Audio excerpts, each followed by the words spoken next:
이 남편이 서로 사랑해서 죽고 못 살겠다던 이 남편이 살림살이도 늘어나고 선장도 되고 하니까 딴 생각이 났어요. 그 고린도의 왕의 딸이 이 선장을 꼬신 거예요.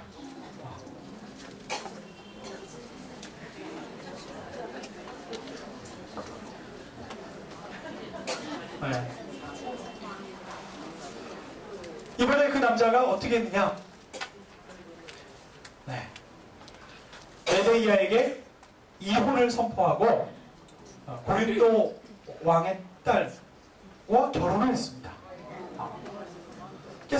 사랑을 배신한 거죠. 이제까지 사랑 하나만 믿고 부모님을 거역하고 이 머나먼 땅 고린도에서 남편 얼굴만 바라보고 자식 키우는 재미로만 살아왔던 이 메데이아가 그 순간 돌아버립니다. 그 선하고 착한 여자가 갑자기 악녀가 되는 거예요. 그래서 어떤 일을 벌였냐면 고린도 왕궁에 불을 질러서 고린도 왕과 그 딸이 불타 죽게 만들었습니다. 그 전에 이 메데이아가 악심을 품고 미리 먼저 한 일이 있었어요. 어떤 일이었냐면 자기 뱃속으로 나왔지만 자기를 배신한 남편을 닮은 아이들 셋을 모두 다 죽여버렸어요. 그리고 왕궁을 불태웠죠. 그리고 배를 타고 돌아오는 남편에게 아주 처절하게 복수를 해서 죽여버립니다. 그리고 마지막에 자기도 자살을 하죠. 여러분들, 그리스 사람들이 이 연극을 보면서 한 가지 교훈을 얻습니다. 무슨 교훈이냐면요, 사랑 배신하면 죽어요.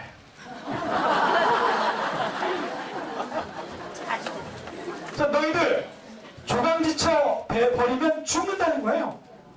그러니까 그 연극을 보고 다들 아주 그냥 싸늘하게 뭔가 큰 교훈을 하나 얻어서 돌아오는 게 바로 그 연극의 목적입니다. 고린도 사람들이요, 이해를 못하는 거예요. 사랑을 배신하면 용서가 뭐야? 죽여버려도 시원찮다는 겁니다. 사랑 배신하면 죽어. 이런 생각을 갖고 있는 그리스인에게 맨날 부인하고 우리 예수님을 다시 십자가에 못 박고 하나님의 사랑을 배신하는 우리를 어떻게 하나님께서 용서하지 않고 어떻게 이런 죄인들을 사랑하시냐는 거예요. 도저히 너희 하나님을 이해할 수가 없다는 겁니다. 우리 하나님의 사랑은 이처럼 차원이 높은 사랑입니다. 용서를 할 수 있다는 것은 이만큼 높은 일이에요. 반대로 용서한다는 것은 결코 쉬운 일이 아니에요. 결코 쉬운 일. 여러분들이 메데이아 같았으면 어떻게 했을까요? 여러분들은 착한 한국 여자들이기 때문에 자식만 바라보고 살았겠죠. 그리고 한 가지 위로할 일만 있으면 늙으면 돌아올게요.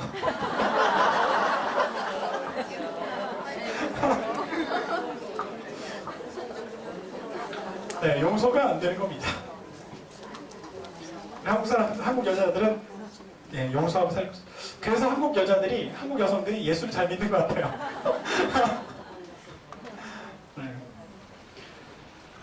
용서를 구하는 것도 어려운 일이고 용서하는 일도 어려운데 용서하는 건 더 어려운 일이다. 여러분들, 지난 학기 때 제가 들려드린 한나와 엘리 제사장과에 있었던 일을 들려드렸죠? 엘리 제사장이 아무것도 모르고 한나에게 왜 성전에서 술이 취해서 이러느냐 하고 나무랬어요. 근데 사실은 그게 아니잖아요. 그래서 한나 마음이 상했습니다. 상했어요. 왜 멀리 사는 자식을 그 교구로 보내지 않고 왜 교조를 같이 갖고 있으면서 신방은 그쪽으로 가자고 부탁하십니까? 라고 얘기하는 것과 마찬가지죠. 영혼도 그러니까 자기 자녀가 축복받기를 원하는 어머니의 열망, 어머니의 바람을 제사장 혹은 이 목사가 단칼에 그냥 그 자기 입장에서 그렇게 이야기한다는 것은 아주 못 견딜 일입니다. 한나가 견디질 못했어요. 그래서 그 즉시로 바로 대제사장이지만 따져서 얘기했습니다. 저는 술 취한 사람이 아닙니다. 저는 마음이 상한 여자입니다. 제가 하나님 앞에 간절하게 이렇게 오랫동안 기도하다 보니까 제가 더 이상 목소리를 낼 힘도 없어서 그렇게 중얼거리고 있었던 겁니다. 제발 나를 악한 여자로 봐주지 말아주십시오라고 그렇게 따져서 얘기를 했습니다. 엘리 제사장이 잘못을 시인했죠. 엘리 제사장이 잘못을 시인했습니다. 이거 쉽지 않습니다. 그리고 잘못을 시인했을 뿐만 아니라 용서해달라는 의미로 그 한나에게 더 곱배, 더 갑절의 축복을 선포하고 돌려보냈어요. 그리고 곧 사무엘이 태어났습니다. 그래서 오늘 경험주의 가족치료에서 소개하는 용서의 단계, 용서의 과정 이야기를 좀 해드리려고 하는데, 첫 번째가 통찰력입니다. 첫 번째가 깨달음입니다. 같이 한번 얘기해볼까요? 깨달음. 통찰력. 네, 용서할 때는 이 통찰력, 깨달음이 있어야 한다는 거예요. 이건 제가 쉽게 이런 예를 들어드릴게요. 흰 수레를 끌고 가는 노인이라는 제목의 소설이 있습니다. 박범신 님이 쓴 소설인데요. 그 책 안에 이런 내용이 있어요. 어머니랑 같이 사는 아들이 아침에 일찍 출근을 합니다. 이 소설을 쓸 당시는 1970년대니까 그때 당시를 회상하시면 되겠습니다. 아들이 어머니께 다녀오겠습니다 인사하고 출근을 하는데, 그날 아침에 어머니께서 그 출근하는 아들 얼굴에다 대고 아주 짜증을 막 쏟아내는 거예요. 그러니까 듣기 거북할 말씀들을, 짜증들을 막 쏟아내는 겁니다. 그래서 출근하는 버스에서 출근하는 아들이 곰곰이 생각하는 거예요. 기분이 나쁜 거지. 아침부터 어머니께서 짜증을 내시니까 기분이 상해서 기분이 나쁜 거지. 어머니는 왜 아침부터 대바람부터 그렇게 성질을 내시고 짜증을 내실까 하고 이렇게 생각을 시작한 겁니다. 그런데 조금 더 생각하다가 이런 생각이 떠오르는 거예요. 오늘 아침에 어머니의 신경통이, 관절염이 다시 도지셨나? 왜 몸이 아프면 짜증스럽고 그렇잖아요.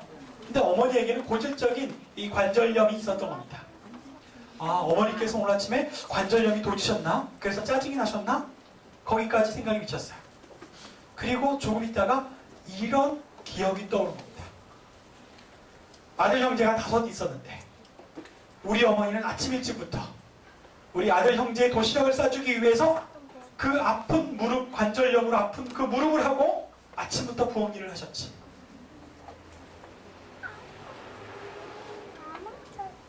사랑하는 아들을 위해서 관절염이 있어서 아픔에도 불구하고 아침부터 도시락을 싸기 위해서 그렇게 일하셨던 어머니의 모습이 떠오르면서 오늘 아침에 혹시 관절염이 도져서 짜증이 나신 어머니를 생각하게 됐습니다.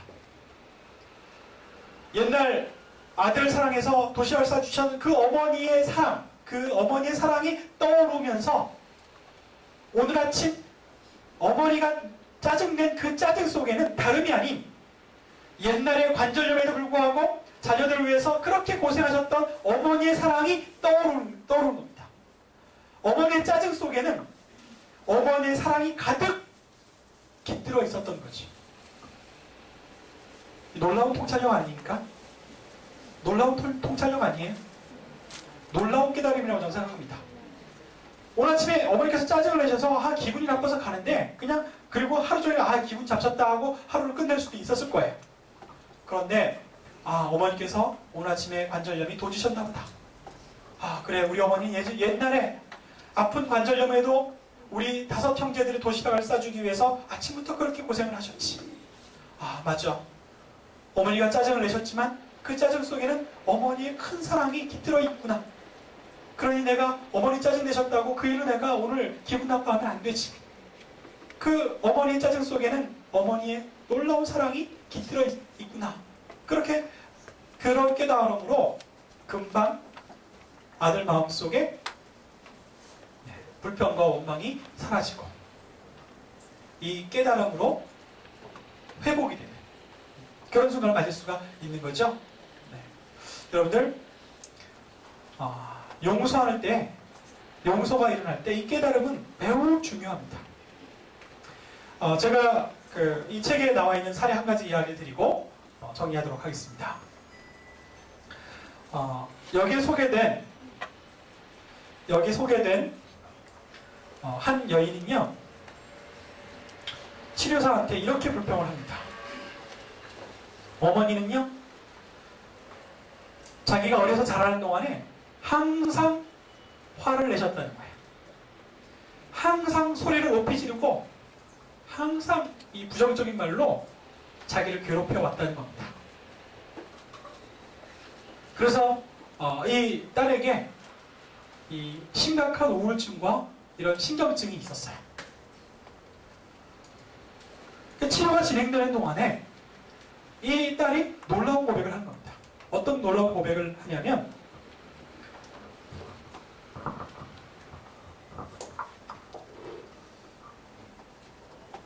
어머니는 아버지 없이 우리를 기르셨어요. 어머니는 날마다 돈을 벌기 위해서 시장에 나가서 일을 해야 했지요. 그 고된 일을 다 마치고 들어오면 아마 많이 힘드셨을 겁니다. 어머니가 그렇게 자주 짜증내고 화내시고 신경질적이셨는데 아마 그 이유는 하루 종일 고단해서 하루 종일 힘든 일을 마치고 고단한 엄마가 할 수 있었던 그런 거 아니었을까 생각해 봅니다. 여러분들, 시간이 많이 지났지만 어릴 때 자랄 당시에는 항상 엄마가 짜증내고 화내고 소리 지르고 하는 것이 늘 마음에 안 들고 괴롭고 힘든 일이었지만, 치료가 진행되는 동안에 이런 번뜩이는 깨달음, 이런 깨달음이 오자마자 용서할 수 있는 힘이 생기는 겁니다. 어머니가 왜 나에게 그렇게 자주 짜증을 내고 화를 내고 그렇게 고함을 지르셨는가 하는 점을, 그 속을 한 번 더 들여다보는 과정 속에서 용서할 수 있는 능력이 생기는 거죠. 여러분들, 사람들이 다 다릅니다. 어떻게 다르냐면, 똑같이 맞고 자라도 그 맞은 것에 대해서 앙심을 품고 더 한술 더 떠서 막 나가는 사람이 있는가 하면요, 어릴 때 맞았던 것에 대해서 아무런 기억이 없는, 그냥 마음에 아무런 담아둔 게 없는 사람도 있고요.